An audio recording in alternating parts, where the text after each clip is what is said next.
அனைவருக்குமே வணக்கம்.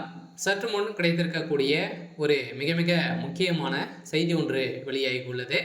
சற்று முன் திமுக ஆட்சி கலைப்பு, போலீஸ் குவிப்பு, தமிழகத்தில் பரபரப்பு, இது மாதிரி செய்திகள் வெளியாயிருக்கு.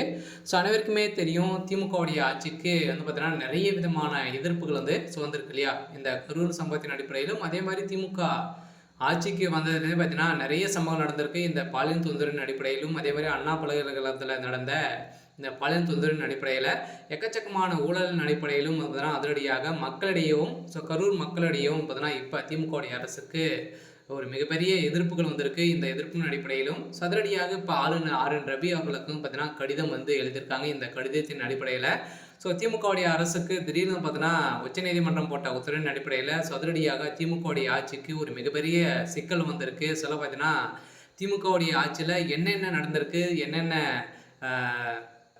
நலத்திட்டங்கள்லாம் நீங்கள் மக்களுக்கு செஞ்சுருக்கீங்க அப்படின்ற மாதிரி பார்த்தீங்கன்னா நிறைய விதமான கேள்விகள்லாம் எழுப்பியிருக்காங்க.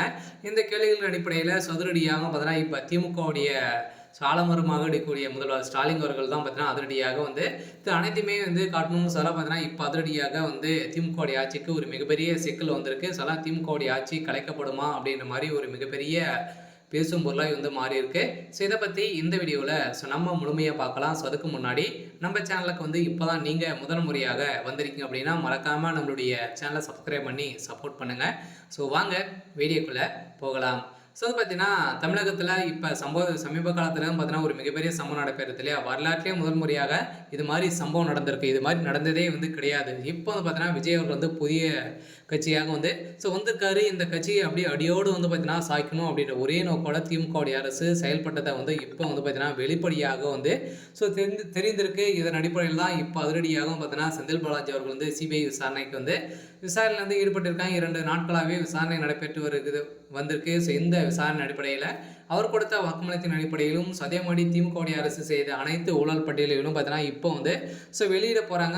இப்போ வருகின்ற இன்னும் 5 மாத காலங்கள் இவருடைய ஆட்சி இருக்குது. அதுக்குள்ளேயே திமுகவுடைய ஆட்சிக்கு ஒரு முற்றுப்புள்ளி வைக்கும் விதத்தில் செயல்பட்டு வராங்க. இதெல்லாம் பார்த்தீங்கன்னா இப்போ சதுரடியாக திமுகவுடைய ஆட்சி கலைக்கப்படலாம் அப்படின்ற மாதிரி ஒரு தகவல் வழியாக இருக்குது. முதல்வர் ஸ்டாலின் அவருக்கு ஒரு மிகப்பெரிய சிக்கல் வந்திருக்கு.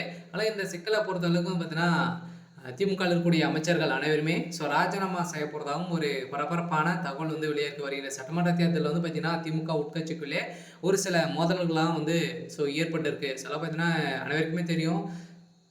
உதயநிதி ஸ்டாலின் அவர்கள் அனைவருமே எங்கான ஒரு அமைச்சராக இருக்கணும், ஆட்சியாக இருக்கணும் அப்படின்ற மாதிரி நினைத்து இப்போ இது மாதிரி மூத்த அமைச்சர்களாக நீக்கப்படுவதாக ஒரு சமீப காலத்தில் ஒரு சம்பவம் நடந்தது. இந்த சம்பவத்தின் அடிப்படையில் இப்போ மீண்டும் ஒரு மிகப்பெரிய பிரச்சனை திமுக ஆட்சிக்குள்ளே உருவாகிருக்கு. இருந்தாலுமே என்ன நடக்க போகுது அப்படின்றத வெயிட் பண்ணி பார்க்கலாம். இது மாதிரி செய்திகளை தெரிஞ்சுக்கணும் அப்படின்னா மறக்காமல் நம்முடைய சேனல் சப்ஸ்கிரைப் பண்ணிக்கோங்க.